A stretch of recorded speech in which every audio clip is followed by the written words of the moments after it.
नमस्कार। आज हम इतिहास की एक ऐसी कहानी जानेंगे जिसमें एक साधारण सी किताब ने पूरी पृथ्वी को बचा लिया। हाँ, सुनने में ये भले थोड़ा अजीब लगे, पर ये सच है। क्या बच्चों की एक किताब किसी एलियन हमले को रोक सकती है? सवाल ही अजीब है ना? लेकिन यही तो हमारी आज की कहानी का केंद्र है। एक ऐसी कहानी जो हमें सोचने पर मजबूर कर देती है। तो चलिए इस दिलचस्प सवाल का जवाब ढूंढते हैं। तो हमारी कहानी शुरू होती है भविष्य में 25वीं सदी के एक म्यूजियम से। यहाँ एक इतिहासकार हमें उस खास घटना के बारे में बता रही हैं जब एक किताब ने, आप यकीन नहीं करेंगे, सब कुछ बदल दिया था। 20वीं सदी को ना किताबों का युग कहा जाता था। उन दिनों सच में किताबें ही सब कुछ थीं। मतलब लोगों को क्या करना है, कब करना है, कैसे करना है, सब कुछ किताबें ही सिखाती थीं। चींटीखोरों से लेकर ज़ूलू जनजातियों तक हर विषय पर ज्ञान देती थी।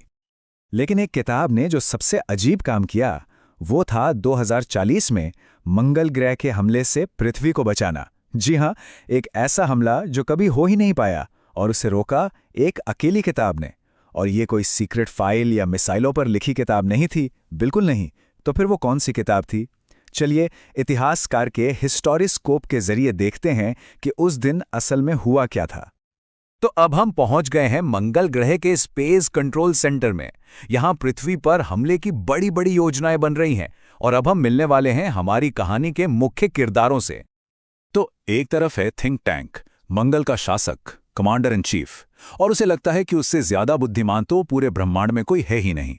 और दूसरी तरफ है उसका बेचारा शागिर्द नूडल, जो हमेशा उसकी सेवा में हाजिर रहता है। और थिंक टैंक का घमंड, अरे वो तो उसके अपने शब्दों से ही साफ झलकता है।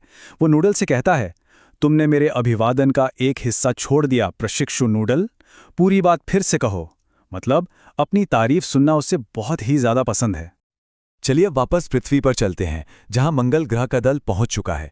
वो एक पब्लिक लाइब्रेरी के अंदर हैं, लेकिन उन्हें बिल्कुल भी समझ नहीं आ रहा कि ये कौन सी जगह है और ये अजीब अजीब चीजें आखिर हैं क्या। तो मंगलवासी इन किताबों को देखकर पूरी तरह से कंफ्यूज्ड हैं। वो एक के बाद एक मजेदार अंदाजे लगा रहे हैं। पहले उन्हें लगता है कि ये हैट हैं, फिर थिंक टैंक उन्हें बताता है कि अरे नहीं, ये तो खाने वाले सैंडविच हैं। और बेचारा सार्जेंट ऊब तो एक किताब खाने की कोशिश भी कर डालता है। जब वो भी काम नहीं करता तो उन्हें लगता है शायद ये सुनने या देखने के लिए हैं। और आखिरकार थिंक टैंक के आदेश पर वे एक बड़ी सी रंगीन किताब उठाते हैं। उन्हें लगता है कि ये बहुत जरूरी सैंडविच है, और इसका नाम है मदर गूज। बस यहीं से कहानी एक नया मोड़ लेती है। अब थिंक टैंक को पूरा यकीन है कि किताब में लिखे शब्द असल में एक खुफिया कोड हैं, और इस कोड को क्रैक करने के लिए वो अपने दल को अपनी बुद्धि तेज करने वाले विटामिन खाने का हुक्म देता है। और पहली कविता जो वे पढ़ते हैं वो है मिस्ट्रेस मेरी के बारे में, जो अपने बगीचे में सीपियां और चांदी की घंटियां उगाती हैं।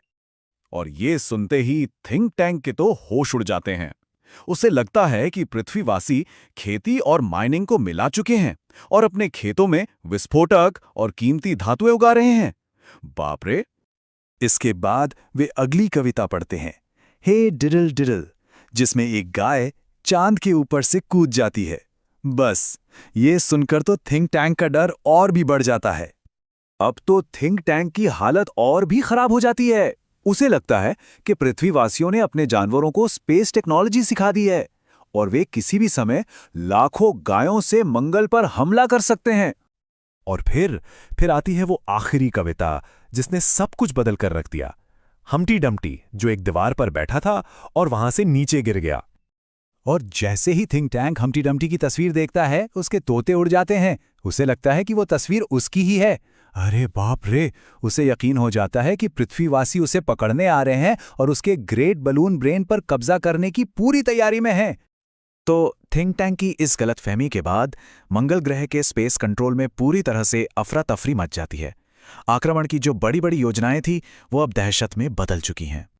और अपनी जान बचाने के डर से ब्रह्मांड का तथाकथित सबसे शक्तिशाली प्राणी थिंक टैंक फौरन भागने का आदेश देता है। वो कहता है, ये मंगल पर आक्रमण है, मेरे लिए एक स्पेस कैप्सूल तैयार करो, मुझे बिना देर किए यहां से निकलना है। मतलब आक्रमण की पूरी योजना एक पल में खत्म। और सिर्फ थिंक टैंक ही नहीं, बल्कि वो पूरे के पूरे आक्रमण बेड़े को मंगल ग्रह खाली करने का हुक्म दे देता है।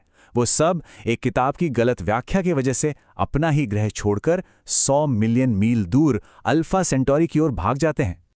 तो चलिए वापस 25वीं सदी में चलते हैं। इतिहासकार हमें बताती हैं कि इस घटना के बाद सदियों बाद पृथ्वी और मंगल के बीच दोस्ती हो गई। महान और घमंडी थिंक टैंक की जगह समझदार नूडल ने ले ली थी।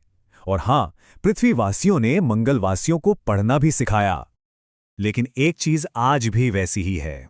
मंगल ग्रह पर एक पूरी की पूरी लाइब्रेरी है, पर एक किताब ऐसी है जिसे वे आज भी पढ़ने से डरते हैं, और वो किताब है मदर गूज। तो ये कहानी हमें सोचने पर मजबूर करती है ना, कि कैसे एक छोटी सी गलतफहमी इतिहास का पूरा रुख बदल सकती है। इतिहास में ऐसी और कौन सी बड़ी घटनाएं हुई होंगी जहां एक मामूली सी गलती के इतने बड़े नतीजे निकले।